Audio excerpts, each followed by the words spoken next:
A semana passada, o Leandro trabalhou, então, a questão do líder que agrada a Deus.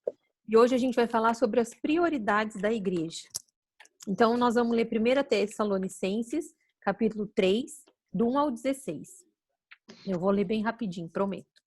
Fala assim: irmãos, vocês mesmos sabem que a visita que lhes fizemos não foi inútil. Apesar de termos sido maltratados e insultados em Filipos, como vocês sabem, com a ajuda de nosso Deus, tivemos coragem de anunciar-lhes o Evangelho de Deus em meio a muita luta. Pois nossa exortação não tem origem no erro, nem em motivos impuros, nem temos intenção de enganá-los. Ao contrário, como homens aprovados por Deus para nos confiar o Evangelho, não falamos para agradar pessoas, mas para agradar a Deus, que prova o nosso coração.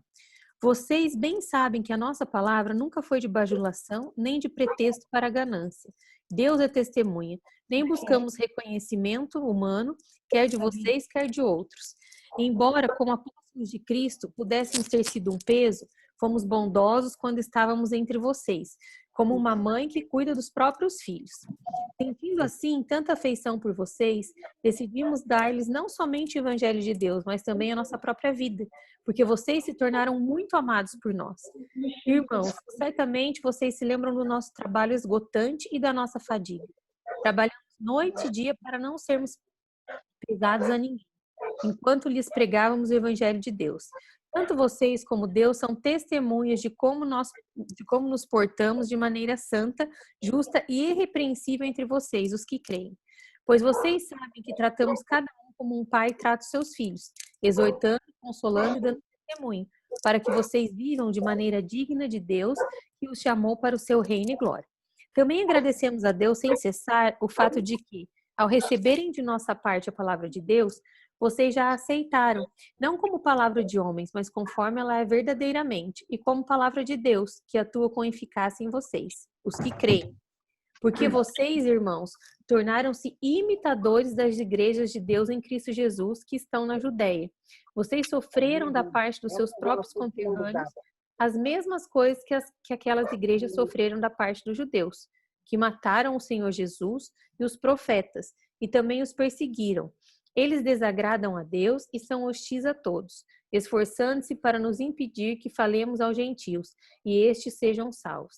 Dessa forma, continuam acumulando seus pecados. Sobre eles, finalmente, veio a ira. Então, ou seja, o que acontece nesse texto que a gente leu, né? O Josadak vai trabalhar isso agora aqui com a gente. Ele fala assim, ó, Paulo continua sua defesa, porque os acusadores estão alegando que a sua ausência permanente demonstra que ele não se importava com os tessalonicenses. Este é o sentido expresso nos versículos 17 a 20 do capítulo 2. Segundo um registro de Atos, Paulo e Silas saíram de Tessalônica durante a noite em fuga. Depois, repetidas vezes, ele tenta voltar a Tessalônica, mas foi impedido por Satanás. A palavra grega utilizada para impedir é um termo técnico que aponta para um bloqueio de estrada calculado a deter uma expedição em marcha. Foi por conta desse impedimento que Paulo, não podendo mais esperar, envia Timóteo a Tessalônica, com a dura missão de enfrentar uma situação turbulenta e tensa. Nossa, lembrei bem no nosso estudo aqui, que a gente falou muito sobre isso, né? Que Paulo ele não pôde ir, mas ele não deixou o povo sem ninguém. Ele fez com que alguém chegasse lá para que a palavra continuasse, né, sendo ministrada na vida daquele povo. Então, quando ele viu que ele não ia conseguir, né, ele mandou Timóteo ir. E Timóteo teve essa missão de enfrentar toda a situação que estava acontecendo lá. Então, as cartas aos Tessalonicenses foram escritas no final do ano 52 depois de Cristo. Timóteo tinha menos de 2 anos de experiência no ministério na companhia de Paulo, quando recebe essa incumbência. Não de repórter ou de avaliador da situação da igreja em Tessalônica, mas para ministrar como ministro de Deus. Ou seja, Paulo não estava enviando ele para sondar o território e para voltar a contar para Paulo. Paulo falou assim, você precisa ir lá, cara, e ministrar, porque eles estão sem ser ministrados. Eu não consigo chegar. Então, não se sabe quanto tempo Timóteo ficou servindo em Tessalônica. O que se sabe é que durante esse período, ele desempenhou um elogiável trabalho. Depois de cumprir sua missão, Timóteo volta levando consigo um relatório com boas notícias da igreja para Paulo. Este relatório serviu de base para o apóstolo escrever sua primeira carta aos Tessalonicenses, visto que eles estavam vivendo uma profunda perplexidade. Então, o que acontece? Presta um pouquinho, gente. Ô, criançada, baixa a voz aí no sofá, por favor, que tá atrapalhando aqui. Eles estão tudo ali no sofá, as crianças. Então, eu tenho que pedir para eles ficar quietinho. Então, o que acontece? O Timóteo vai para lá, né? Igual a gente brinca que tinha um fiscal do reino, o Timóteo foi o fiscal do reino de Paulo.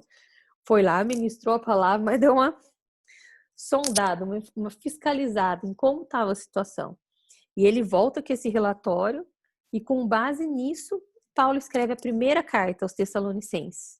Né? Timóteo falou, Paulo, a situação está assim, assim, assado, né? Ministrei o povo, mas aconteceu isso, isso e isso. E com base nessa conversa deles é que é escrita a primeira carta aos Tessalonicenses. O retorno de Timóteo foi como um copo d'água fria para o sedento. Depois de alguns dias de ansiedade, foi um refrigério saber que os irmãos estavam bem espiritualmente. Sua alegria era maior por saber que não só os missionários desejavam voltar a ver os irmãos, mas eles também desejavam ver seus pais na fé. Então, olha só. Paulo achou que a coisa estava um pouco pior, eu penso, né?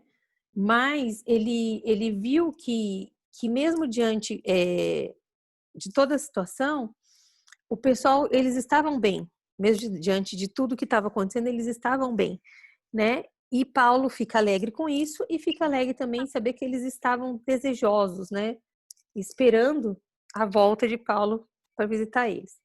E o que a gente vai entender e vai aprender com essa questão de Paulo? Quais são as prioridades, né? Quais são os compromissos que a gente precisa ter para que a gente venha edificar uma igreja, edificar um povo? E a gente vai aprender a edificar no sentido assim de edificar na fé, que eu acho que isso é mais difícil. Bem-vindo, Cláudio, bem-vindo, Lu. Estamos falando de 1 Tessalonicenses. Né? Então, edificar na fé, né? E animar, dar ânimo. Lembra quando a gente estudou o legado? Que teve uma aula que a gente falou sobre isso, né? No livrinho do legado. Sobre você discipular e fazer com que a pessoa permaneça, né? Dar ânimo na caminhada da pessoa, impulsionar aquilo, né? E a gente vai ver que essa era a intenção de Paulo ali com aquele povo.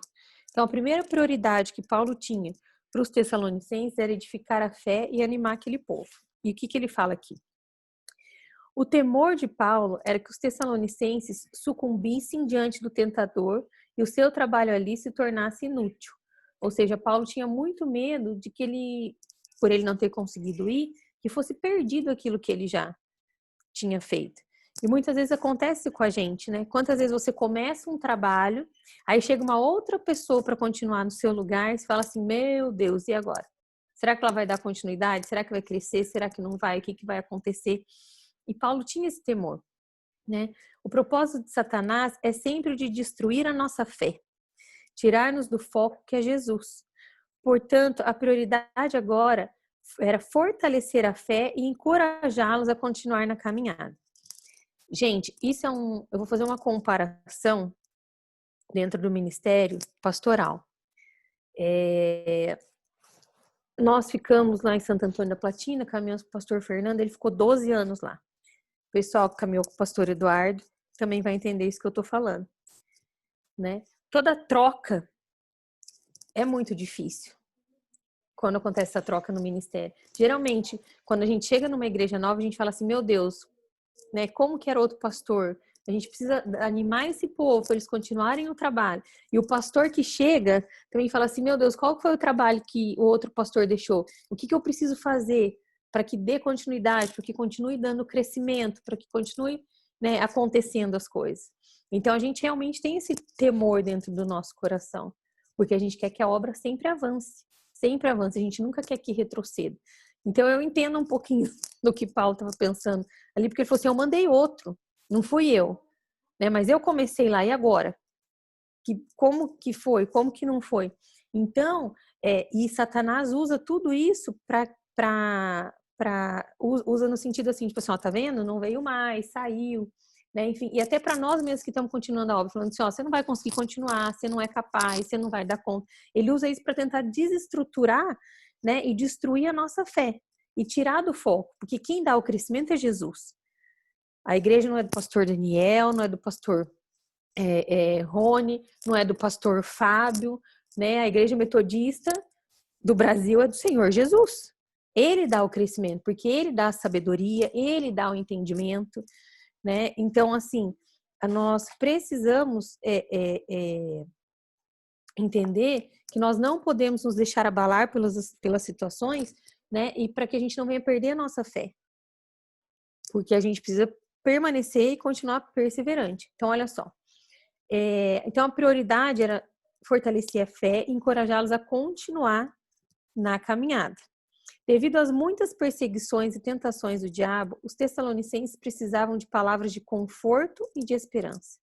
Paulo sabia que muito mais importante do que ganhar pessoas para Cristo é edificá-las na fé. É uma coisa que a gente tem batido muito, né, também, e tem comentado isso muito com vocês. Se quiser encher a igreja, 2 palitos para encher uma igreja. Mas a questão não é a quantidade.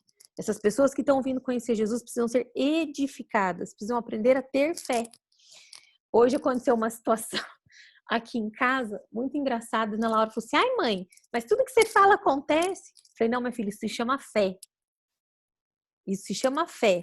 Porque quando você fala, você está declarando, você está profetizando aquilo. Eu falei, e tudo que aconteceu, eu tinha fé. E eu pedia para Deus, eu perseverei. Eu falei, tem coisas que demorou 5, 10, 15 anos. Falei para ela, mas eu não desisti. Daí a gente estava, né, conversando sobre isso. Então, isso é o perseverar. Né? Isso é você ter fé. A palavra de Deus não fala que se a gente tiver fé do tamanho de um grão de mostarda, a gente vai mover montes e mover montanhas? Então, a gente precisa edificar as pessoas para ter essa fé. Muitas vezes, algumas pessoas, e já deve ter acontecido com vocês, né? Ligam para vocês e falam assim, ai, meu Deus, mas como que se consegue ter essa fé? Gente, a gente também desanima. Tem dia que a gente não quer ler a palavra, tem dia que a gente não quer ir na igreja, tem dia que a gente quer chutar o balde. Isso acontece comigo? Não, acontece com todo mundo, né? Tem dia que você fala assim, mas que Deus que é esse que eu sirvo? Que parece que não me escuta, que parece que as coisas não estão acontecendo, né? Mas a gente precisa crer e permanecer. Só que para a gente crer, a gente tem que ter o quê? Fé. Né? Então, é bem aquilo que o texto de Hebreus relata sobre a fé. Então, olha só. A inquietação do apóstolo era por estar sendo impedido de cuidar de seus filhos na fé. Ou seja, ele ficava, eu imagino Paulo, desesperado, sem saber o que estava acontecendo lá e sem saber se o outro estava cuidando do povo dele lá. A inquietação do coração dele. Entendeu? Porque é muito difícil mesmo você sair de um lugar e não saber o que está acontecendo com o teu povo, não saber se a outra pessoa está cuidando do teu povo. Então, devia ser tenso para Paulo. Hoje já tem, né, um WhatsApp, um Messenger, um Facebook, você troca, mas agora você imagina naquela época como que ele não ficou. Então, ele ficava inquieto, preocupado por não poder cuidar dos seus, né, edificar esses filhos na fé. Mas será que apenas uma carta com orientações práticas não seria o suficiente? Paulo entendeu que não. A carta era importante, mas o portador da mesma precisava ser alguém que também tivesse habilidades pastorais para ministrar a vida daqueles irmãos. Ou seja, Timóteo veio, passou o crachá do fiscal do reino com o relatório, Paulo escreveu uma carta, mas e daí tinha que voltar alguém lá para pôr em prática as coisas, né? E Paulo entende que Timóteo era a melhor pessoa para voltar lá para essa missão. E tem 3 razões por que Paulo entende isso. A primeira, assim, ele era um bom cooperador, ou seja, ele auxiliava, ele fazia junto, ele cooperava. Ele era um irmão sincero, um amigo.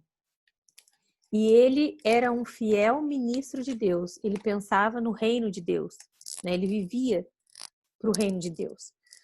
Timóteo havia estado com Paulo em Tessalônica por ocasião da abertura da igreja, ou seja, então ele já tinha ido lá, ele já conhecia um pouco o território. Ele também viu que sucedeu ao apóstolo nessa cidade. Timóteo sabia também que a comunidade estava sob o fogo da tribulação e sem poder contar com a presença física de seus pais espirituais para consolar e animar.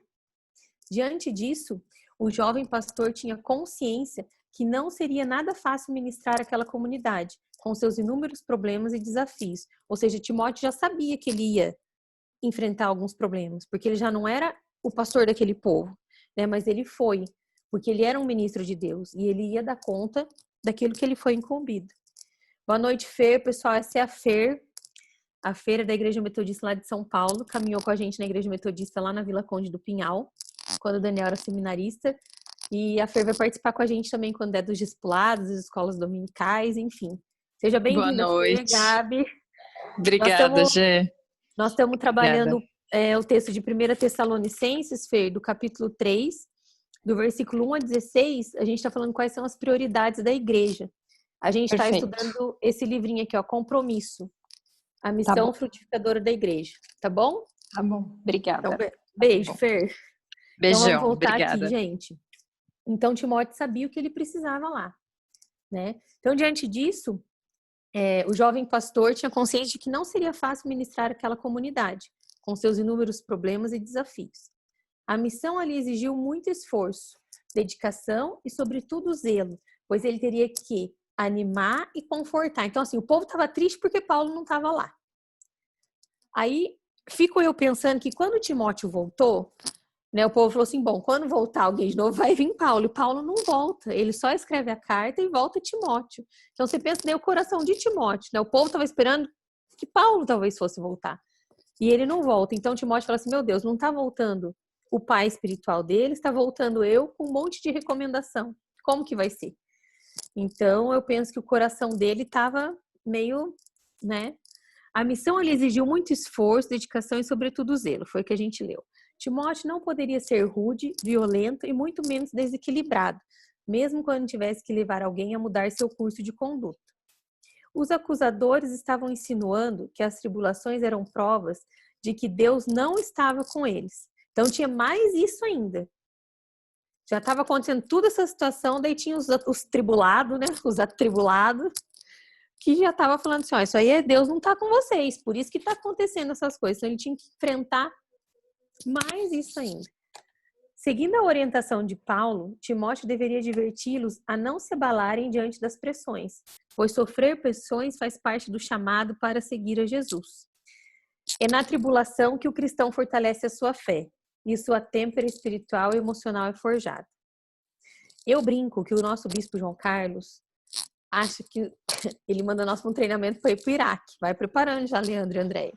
Eu brincava lá em São Paulo na faculdade e falava assim, olha, depois aqui da faculdade, né, desse tempo de preparo para o ministério, o bispo vai mandar nós para a faixa de Gaza, para a janela 1040, porque assim, a gente é forjado mesmo. Né? O inimigo faz de tudo para a gente desistir. O inimigo faz de tudo para a gente deixar essa vocação que Deus nos dá. Né? A pressão é muito grande,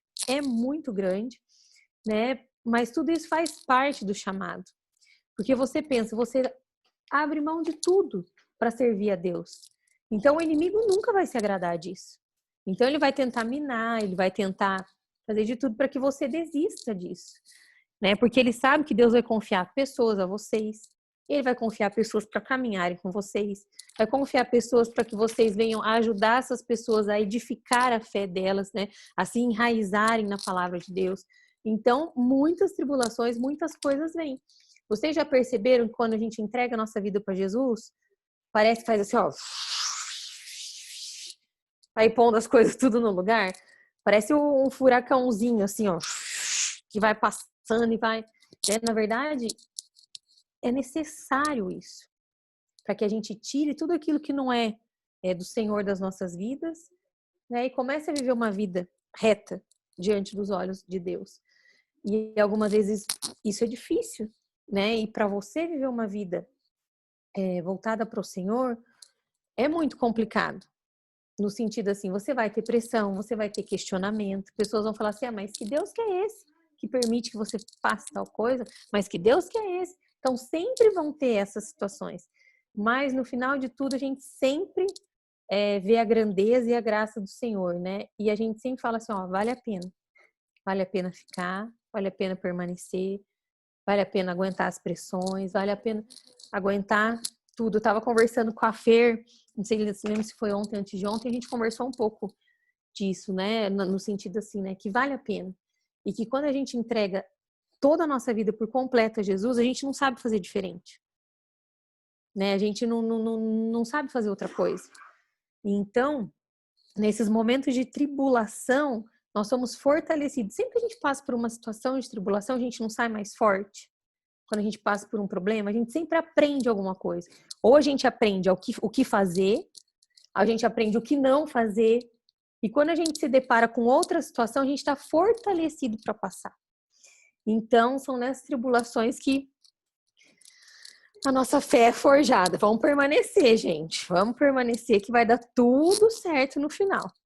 Então, olha só. Então, a gente falou a primeira prioridade de Paulo era edificar na fé e animar o povo.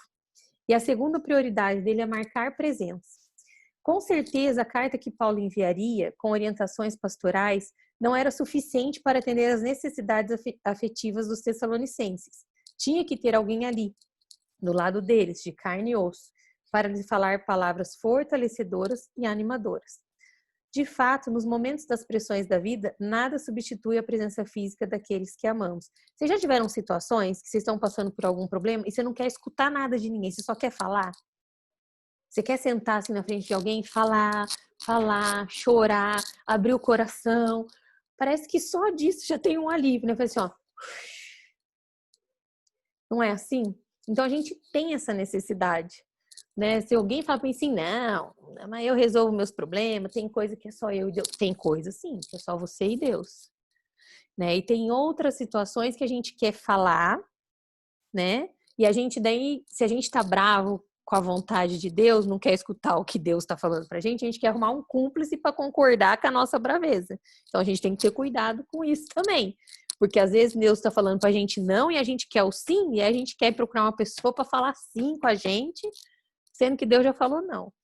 Mas a gente precisa caminhar, né, com pessoas, a gente precisa conversar com pessoas, a gente precisa pôr para fora, né, esses sentimentos.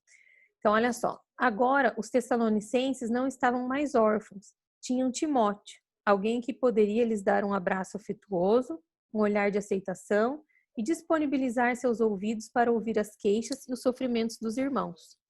Quais os benefícios que os tessalonicenses receberam com a chegada de Timóteo? Então, olha só, 3 situações que a gente pode relatar aqui. A autoestima deles foi elevada. Por que a autoestima deles foi elevada? Porque havia alguém que estava se preocupando com eles, né? E que estava se doando por eles. Isso leva as pessoas a sentirem-se bem a respeito de si mesmo. Não é gostoso você receber uma mensagem do nada de uma pessoa e falar assim, tá tudo bem com você? Como que você tá hoje? Olha, eu tô ligando só para fazer uma oração com você. Ou muitas vezes assim, a pessoa só manda assim, um oi, tá tudo bem? Né? Isso muda a vida das pessoas. Façam mais isso, viu, gente? Muitas vezes a gente não faz, não porque a gente não quer, mas chega essa hora da noite, você tá cansado. Eu confesso para vocês que eu estou me policiando. E tenho pelo menos assim, cada 3, 4 dias, eu mando para 3, 4 pessoas uma mensagem. Tá tudo bem? Daí na outra semana eu mando para outras. Daí na outra, entendeu? Quando eu comecei a fazer isso e fui olhar, chegou num mês, eu tinha mandado para várias pessoas, né? Então isso anima as pessoas. Então faz a gente se sentir bem. Então essa autoestima elevada, o sentimento de inclusão, faziam parte de um projeto que ia além deles, era comunidade digna de elogios. Então quando a gente inclui as pessoas dentro das situações, né? Quando as pessoas fazem parte de um processo, quando elas participam, volta lá naquilo que a gente viu no começo. Elas se animam, né? A fé delas se torna uma fé inabalável, a autoestima melhora, e isso gera o quê? Que é o que a gente está vendo, um crescimento dentro da igreja. Mas agora vamos sair de dentro da igreja, né? Isso gera um crescimento dentro do nosso trabalho, dentro da nossa família e para nós mesmos. Né? Quando a gente se sente útil, quando a gente sente vamos supor, fugiu a palavra agora, gente, mas assim, que a gente vê que as pessoas se importam com a gente, vai falar, é gostoso. Tem uns que falam assim, não preciso, é o meu jeito, eu não converso. Ó, mentira. Todo mundo gosta de receber um coraçãozinho lá, uma mensaginha, um bom dia, é muito bom. E olha só, o terceiro ponto, eu acho que vem de encontro com o que a gente está passando aqui. Esperança de dias melhores, né? O conforto e estímulo na fé que os tessalonicenses receberam deram-lhe forças para superarem as pressões e visualizar o futuro com expectativas, né? Ou seja, eles tinham aquele conforto, eles tiveram um estímulo na fé, então eles falaram assim, vamos ficar forte, vamos superar essas crises, as pressões que a gente está passando, né? E vamos focar no futuro. Vamos ver o que a gente pode fazer, né? O que a gente pode visualizar já mesmo. E eu falo para nós, por causa de trazendo isso para nós diante do que a gente está passando, eu não sei vocês, mas tem dia assim que tá tudo bem, que eu acho que vai acabar essa pandemia e vai passar. Aí eu começo a ver televisão. Aí eu já fico com medo de ir buscar o pão na padaria. Porque eu já falo, meu Deus, eu vou pegar o corona, eu vou morrer, eu vou para UTI, eu vou passar mal, eu sou grupo de risco, né? Parece que eu não que tudo aquela fé que eu tava exercitando, que eu tava cai por terra. Daí eu tenho que reconstruir, né, tudo aquilo de novo. Então, esse discipulado via Zoom, né, as nossas mensagens nos grupos, tem dia que eu mando lá para as mulheres, né, a gente fala assim, gente, manda uma receita, manda alguma coisa, fala aí, né, vamos conversar, vamos trocar uma ideia, porque daí isso estimula a gente nesses períodos como a gente está passando agora, né? E eu tô numa vibe aqui em casa, numa semana de arrumar a mesa. Cada dia eu quero arrumar a mesa de um jeito, mas isso me faz esquecer, entendeu? Dos problemas, esquecer. Passa o tempo. Eu tenho evitado de ver televisão, porque assim, eu já sei que tem o vírus, eu já sei que se pegar é perigoso, eu já sei. Então, assim, vamos trazer memória da gente que traz esperança e fortalece a nossa fé para passar por isso. Né? Que tá uma coisa horrível acontecendo, a gente já sabe. Então, a gente não precisa ficar, né? A gente já sabe que tem que passar álcool gel, pôr máscara, evitar aglomeração, não podemos ir na igreja ainda, se for só de comprimento de cotovelo, de longinho, a gente já está cansado de saber isso. Então, assim, vamos trazer à nossa memória aquilo que nos dá esperança para visualizar um futuro melhor. E era isso que os tessalonicenses, com a chegada de Timóteo, conseguiram sentir. Falaram, não, ele chegou, então vai melhorar, vamos perseverar, as coisas vão dar certo. Então, assim como em Tessalônica, muitas comunidades hoje estão precisando de um enviado como Timóteo, alguém incumbido de confortar os corações aflitos e calejados pelas lutas diárias. Todos nós, em algum momento da nossa vida, temos necessidade de um Timóteo, uma pessoa acessível e que chegue junto com o propósito de cuidar. Certamente, Timóteo colocou em prática uma atitude comum nas comunidades do Novo Testamento: comer e beber juntos à mesa. Gente, eu tenho pânico, pavor de comer, sentar sozinha para comer. Me dá uma tristeza quando o meu trabalho está normal, eu almoço sozinha. E daí tem dia que eu não quero comer uma marmitinha lá na minha mesa, eu saio ali para comer num quilinho ali, é uma coisa, eu sento sozinha. É muito triste. Parece que tá faltando um pedaço, né? E daí tem dia que eu ligo pro Daniel, porque eu trabalho perto, e falo, mas você não pode almoçar comigo? Não, não posso. Aí ligo pra minha cunhada que trabalha perto, mas você não pode almoçar comigo? Não posso.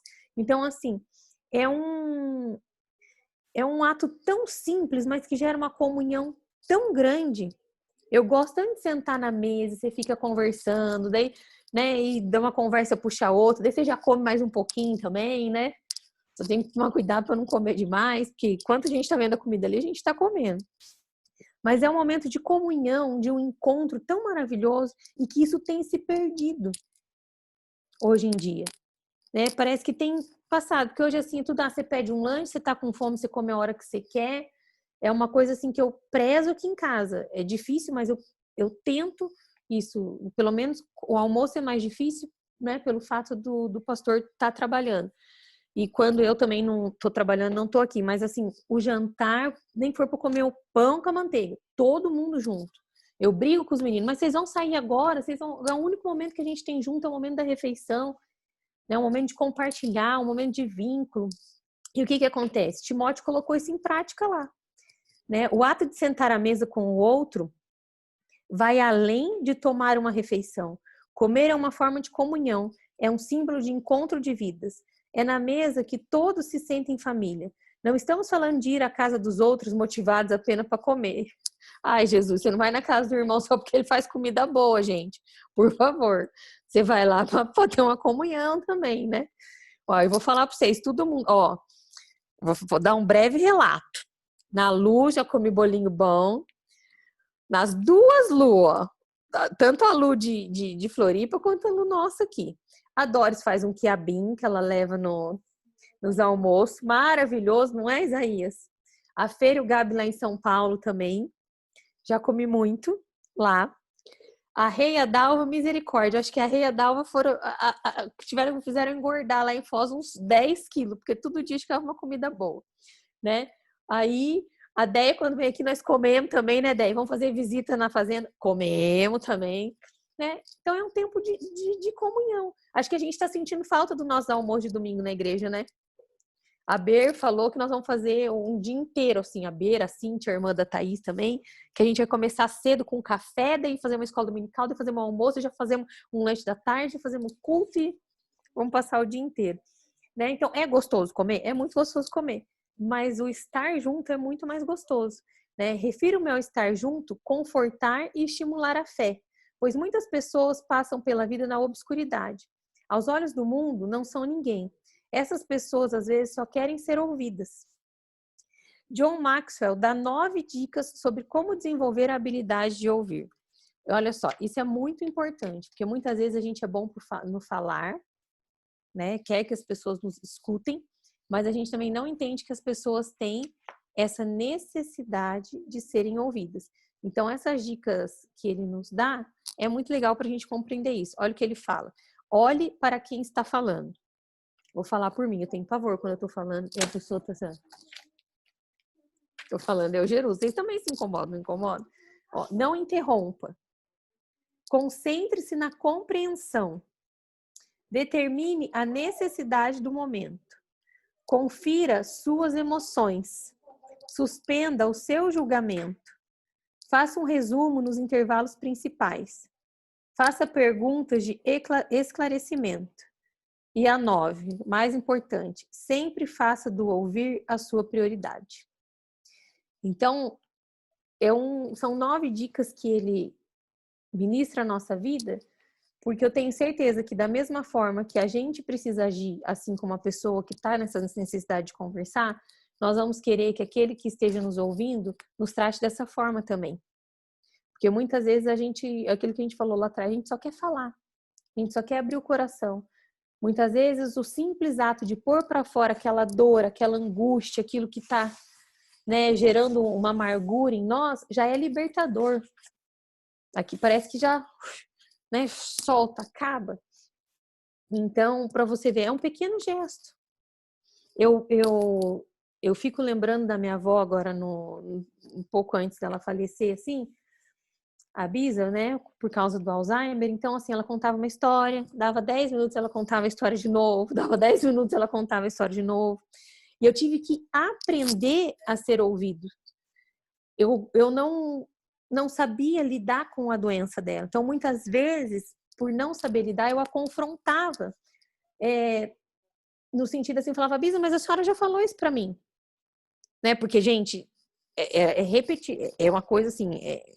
né, eles vão falando, eles perdem a noção. Eu falava, Bisa, a senhora já falou isso pra mim. Bisa, a senhora já falou isso pra mim. Até que eu aprendi, né, que para ela, no caso específico dela, ela precisava falar e ela ia falar a mesma coisa várias vezes. Então ela falava pra mim assim, olha, tal coisa, verdade, Bisa, sério? Nossa, não acredito. Passava 15 minutos, e tal coisa, sério, Bisa, verdade? Né? Pronto. O deixar ela falar, ali já encerrava, entendeu? E ela precisava daquilo, né?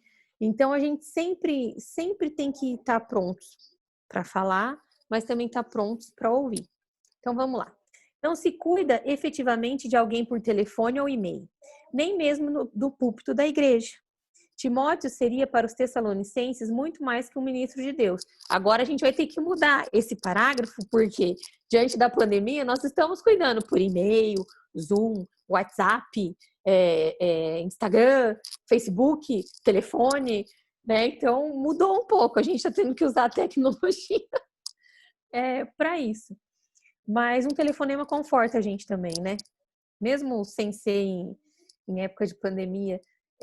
Eu não sei vocês, mas tem dia assim que eu tô assim triste, e eu falo assim, eu vou ligar pro meu pastor. Daí ligo lá, falo, pastor Fernando, ele fala assim, ô Fia, tudo bem? Ele, né, já vai, ele, não, Fia, tá tudo certo, né? Ou a gente liga pra uma pessoa que faz tempo que a gente não fala, traz um refrigério, essa semana eu fui presenteada por Deus com o telefonema da Lu. A Luciana é uma menina que o marido dela estudou com o Daniel lá. Ela trabalhou comigo na cantina das esposas de seminarista. E ela está em Santa Cecília do Pavão. Não sei se vocês já ouviram falar, gente. Uma cidadezinha bem pequenininha, lá perto de Santo Antônio, de Jacarezinho, lá pro nortão lá. É bem pequenininha Santa Cecília do Pavão. O Du e a Rô da nossa igreja, a família da Rô, a Rô tem família lá em Santa Cecília do Pavão. Ela conhece o pastor Claudinei e a Lu. E a Lu sonhou comigo. Falou assim, Gê, sonhei com você e queria te contar e tal, né? E me ligou e fazia assim, desde 2015 que eu não a vejo, que foi o último ano nosso em São Bernardo. E depois, né, cada um foi para sua nomeação e tal, você acaba ficando um pouco distante, porque não é no mesmo distrito, então não encontra muito. Mas assim, só de escutar aquela mensagem dela, já me levou a todos os momentos que a gente tinha à noite na cantina, vendendo pão de queijo. E daí, pra gente limpar as mesas, a gente louvava junto e ficava. Só me trouxe coisa boa. Então, os telefonemas e as mensagens hoje em dia estão valendo. Tchau, filho. Então, vamos lá. Então, mudamos esse parágrafo, né? Agora, né, com Timóteo ali, Paulo estava despreocupado que o tentador, né, que Satanás seduzisse eles e viessem a fazer com que eles perecessem, né? Então, e o que era o medo de Paulo? Deles ficarem sozinhos e o trabalho dele ter sido inútil, todo aquele trabalho evangelístico que ele fez. Mas mandando Timóteo para lá, ele ficou mais tranquilo. E a terceira e última prioridade que ele trabalha com a gente, daí para a gente já caminhar para o encerramento de hoje, é a oração intercessória.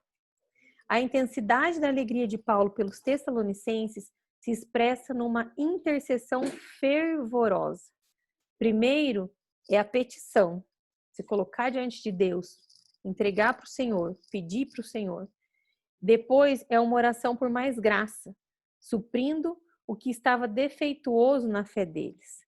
Ou como diz Barclay, preenchendo as lacunas da vossa fé. Paulo é objetivo e intencional na sua intercessão, né? Então Paulo fala assim, né? Que o Senhor vos aumente e faça crescer em amor mútuo, que o Senhor fortaleça seus corações, a personalidade total. A intercessão é uma súplica em prol do outro, é rogar a Deus em favor do próximo, para que ele, Deus, supra as suas necessidades. Eu penso que o maior ato de amor que você pode ter por uma pessoa é interceder pela vida dela e orar por ela. E ela não precisa nem saber que você faz isso. Ela não precisa saber. Isso é uma coisa sua com Deus.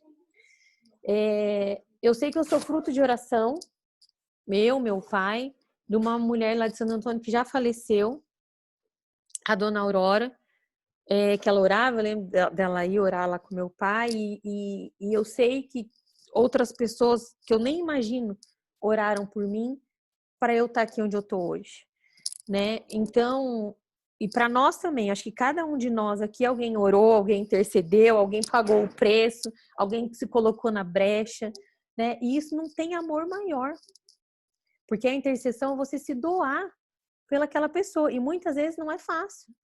Porque muitas vezes você está ali orando, você está entrando na brecha, você está suplicando e a pessoa não está nem aí. Tchau, filho. E a pessoa não tá nem aí. Aí Satanás pega e fala assim, ó, tá vendo? Por que você tá fazendo isso? Por que você tá orando? Por que você tá intercedendo? Ele não tá nem aí porque você tá fazendo. Daí a gente, qual é a tendência? É desanimar, é murmurar, né? E não fazer mais. E muitas vezes nós não estamos enxergando, né, o que Deus está fazendo. Porque a gente está ali orando, a gente está intercedendo, a gente quer uma resposta imediata, né? Quer que Deus já responda o WhatsApp na hora. E muitas vezes não é assim. Enquanto a gente está ali orando, enquanto a gente está intercedendo, enquanto a gente está suplicando pelo outro, Deus está trabalhando na vida da pessoa. Por isso que a gente sempre tem que permanecer em oração, porque vai ter coisas que a gente vai colher depois. Nós estávamos conversando esses dias, eu e o Daniel, eu brinquei com ele, falei assim, você já orou pelos próximos 10 anos, né, da situação que a gente estava conversando? Ele falou assim, não, já vou começar a orar, porque essas coisas eu orei lá atrás e tô colhendo agora. Então é assim, né? Mas é o maior ato de amor, você interceder, você pedir para Deus cuidar de uma pessoa, né? Pedir para Ele suprir as necessidades. Muitas vezes aquela pessoa não tem condições espirituais para nada. Na maioria das vezes tá tão debilitada, acabada, tá, né? Que precisa de um sustento. E muitas vezes essa nossa oração simples, né? Mas sincera a Deus sustenta uma pessoa. Então, a oração intercessória, para mim, você interceder por uma pessoa, você orar por aquela pessoa, você pagar um preço pelaquela pessoa, né? Você discipular aquela pessoa, você cuidar de uma pessoa, é o maior amor que você pode exercer, né, diante de uma pessoa. O intercessor leva as pessoas e as suas necessidades diante do trono de Deus, né? Quando você intercede, você está cuidando, né? É um cuidado que não é visível para todos, né? Mas é um cuidado ali que você e Deus estão tendo para uma outra pessoa. Então, hoje era isso que a gente ia trabalhar, mas então que a gente possa gravar de tudo que a gente falou hoje, essa questão dessas prioridades de nós termos o compromisso de edificar e animar as pessoas para que elas venham a permanecer, para que a gente possa marcar a presença na vida dessas pessoas, ou seja, ajudando para que a autoestima delas venha a ser elevada, para que elas tenham esse sentimento de inclusão e para que elas possam ter esperanças de dias melhores. Muitas vezes a gente chega para conversar com uma pessoa, a pessoa fala assim, mas eu não vou conseguir passar por isso, né? E é tão gratificante quando a gente fala assim, olha, você vai passar. Você vai passar, porque o Senhor já me sustentou numa situação, o Senhor está contigo, o Senhor vai te sustentar, você não pode perder o foco, você tem que continuar olhando para Jesus. E muitas vezes a pessoa não tem força, então a gente tem que estimular mesmo as pessoas a procurarem, né, a não perder, né, essa esperança. E a terceira prioridade é a oração intercessória. Então, que a gente possa estar intercedendo pela vida dos nossos irmãos, né? Tá orando pelas famílias da nossa igreja, tá orando pelas nossas famílias, claro, também, né? Mas, assim, que a gente possa estar sempre intercedendo em todo o tempo, né? Para que muitas pessoas, né? Muitas vidas possam ser alcançadas e possam desfrutar disso que a gente tem desfrutado, que é desse amor de Jesus. Porque nós sabemos que é o nosso Pai, nós sabemos que é Ele que nos guarda, nós sabemos que é Ele que nos ajuda a passar pelas tribulações. Muitas vezes a gente não consegue aquietar o nosso coração e entender que Ele é Deus, mas mesmo assim Ele, com a sua graça, né, Ele demonstra o seu amor e o seu cuidado sobre nós. Amém? Vamos abrir os microfones aqui? O Leandro abre aí, Leandro, cada um tá abrindo o seu, galera. Que abri aqui. Abriu, né? Mas, Então tá, pessoal, alguém quer comentar alguma coisa? Alguém quer falar alguma coisa? Tá tudo certo com vocês?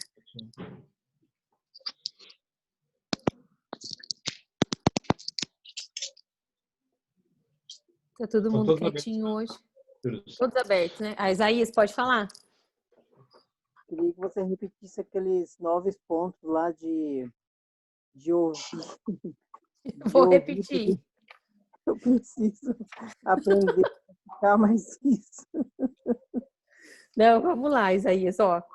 Olhar para quem está falando, não interromper quem está falando, concentre-se na compreensão, determine a necessidade do momento, ou seja, né, quando as pessoas estão falando, tem vezes que a pessoa está aguardando aquele momento para conversar com você, né? A Maria chegou lá, boa noite, Maria.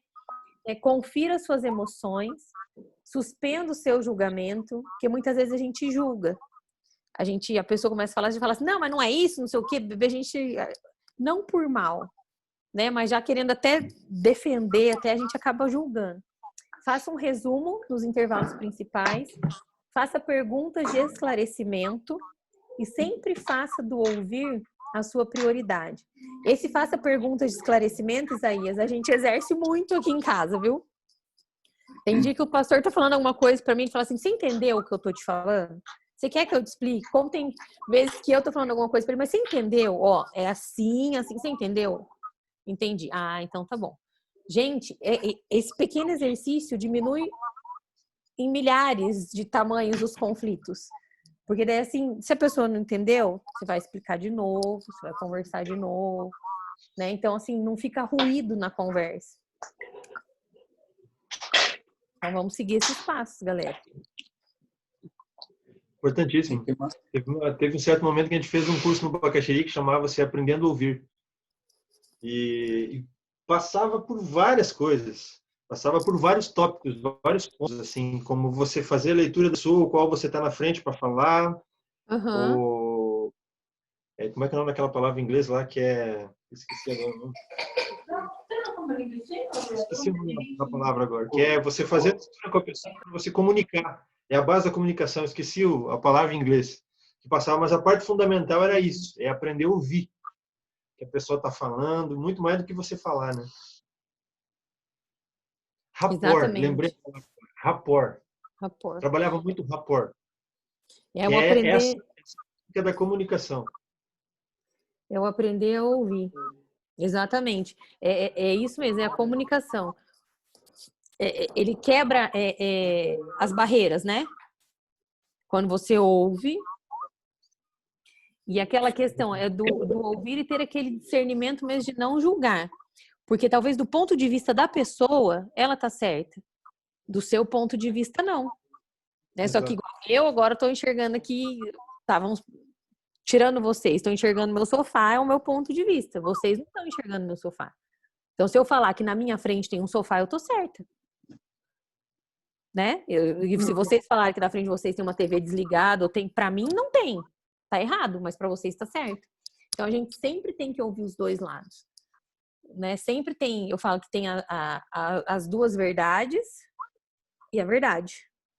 Né? Nas situações. Sempre tem os dois lados. Então, a gente tem que ter paciência, ser pacificadores, ouvir, né? E muitas vezes até ser mediadores, né?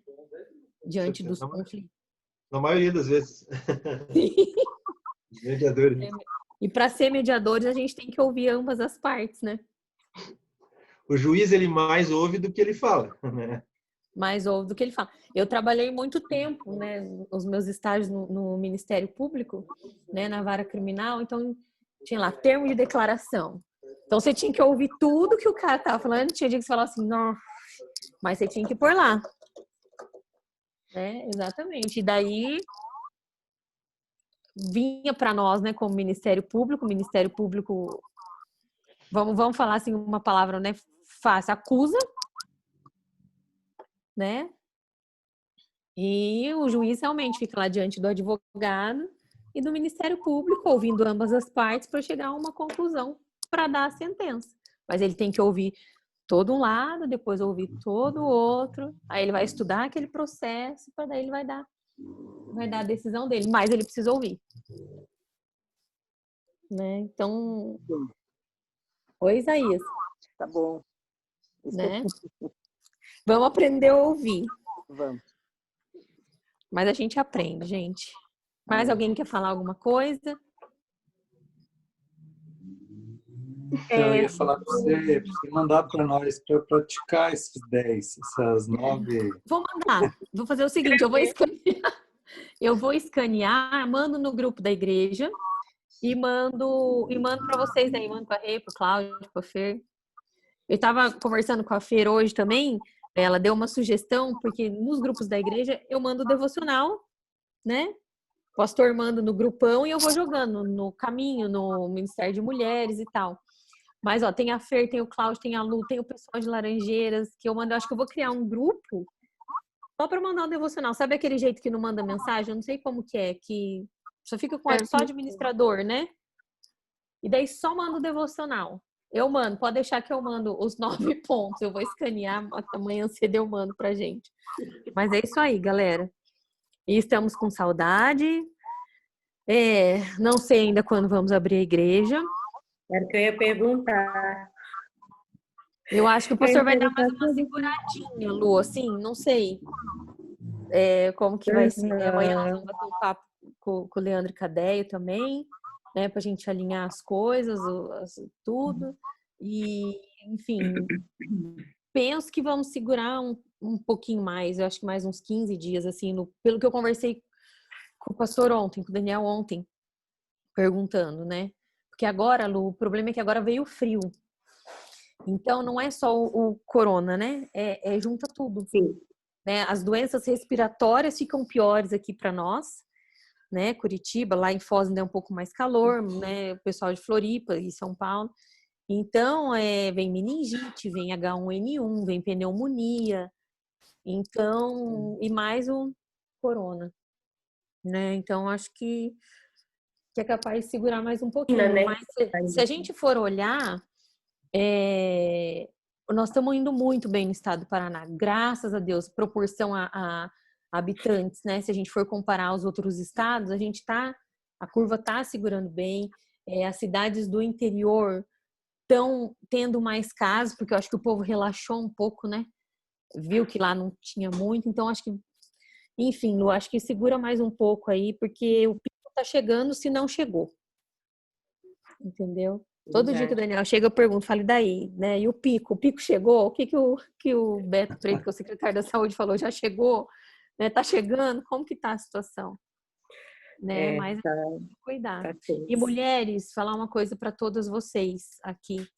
Muito cuidado, tá? Porque o que tá tendo assalto a mulheres, o Daniel me contou que assaltaram uma moça aqui no Atacadão, em São José, levaram a moça, ela estava guardando as compras no carro. Por que essa questão de só tá indo um da família no mercado? Geralmente as mulheres estão indo sozinhas. Então aumentaram o número de assalto a mulheres, assaltaram também uma mulher na Panvel, na farmácia. A polícia já pegou. E essa mulher que levaram foi bem feio. Abusaram da moça. Foi uma situação muito triste.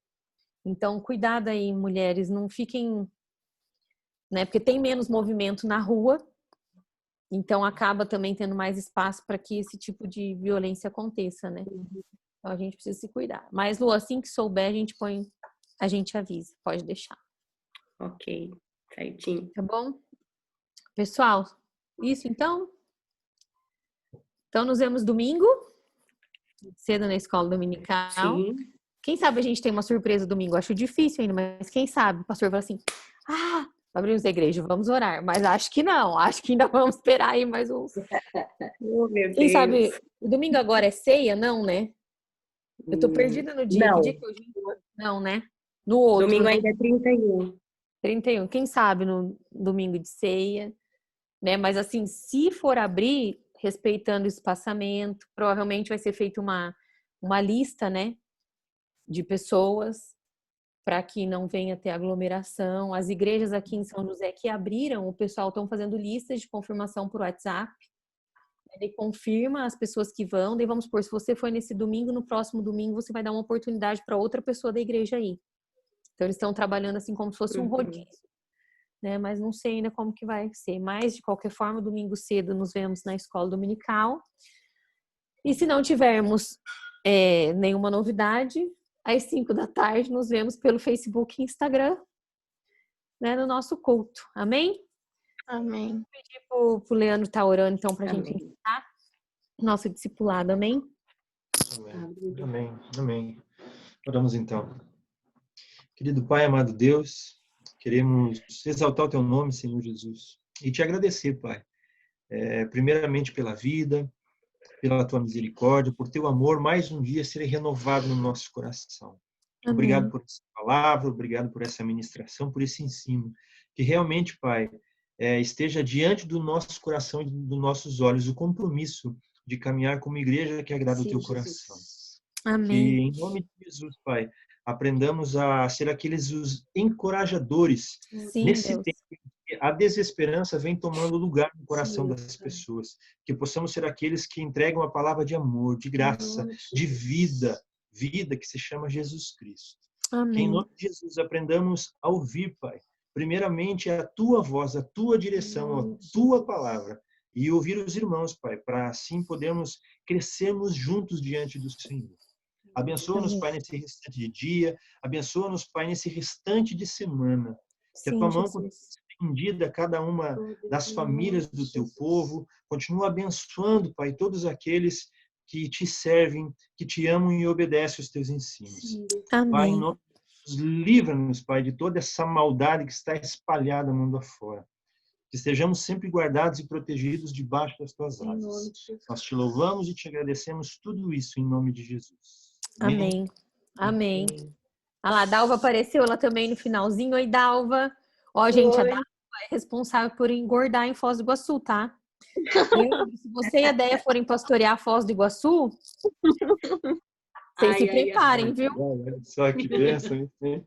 Gente, pãozinho. Mas na verdade, a Lu e o Cláudio estão ali, são testemunha minha. Isaías faz sopa no pão. Fala, ó. Lu, chique pra nós fazer aquela sopa tua por dentro do pão, assim, ó. Né, Rê? É uma delícia. Uma...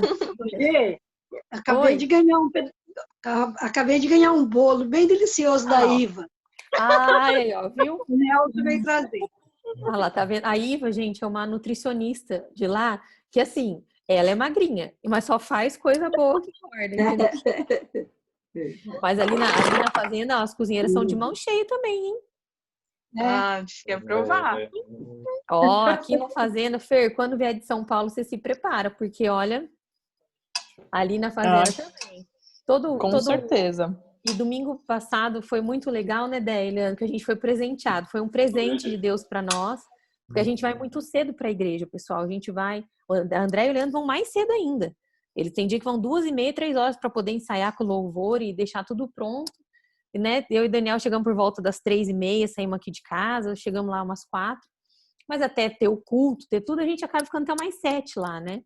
E a semana passada a gente teve uma surpresa para nós. Prepararam uma mesa de café. A Rô foi lá de surpresa, preparou uma mesa de café de máscara lá no fundo, quietinho, não ficou perto, preparou e já saiu também, fez coxinha, fez pãozinho com salame, fez chazinho de erva cidreira, café, enroladinho de salsicha, uma mesa para o pessoal que está trabalhando no culto tomar café. Ela falou assim, senti no meu coração de vir aqui fazer essa surpresa para vocês, porque vocês estão aqui empenhados nesse tempo, então foi muito bom. Então lá também nós temos um monte de cozinheiro. Mas, gente, eu vou atender minha turma aqui, foi muito bom estar com vocês. Domingo cedo o pastor está com a gente, né? Hoje ele não conseguiu estar, mas tudo certo. Então Deus abençoe, tenham uma noite abençoada, um final de semana abençoado e domingo a gente se encontra de novo, tá bom? Amém. Amém. E qualquer novidade, Deus abençoe. eu posto lá. Tchau, gente. Deus abençoe. Beijo. Tchau, tchau. Beijo.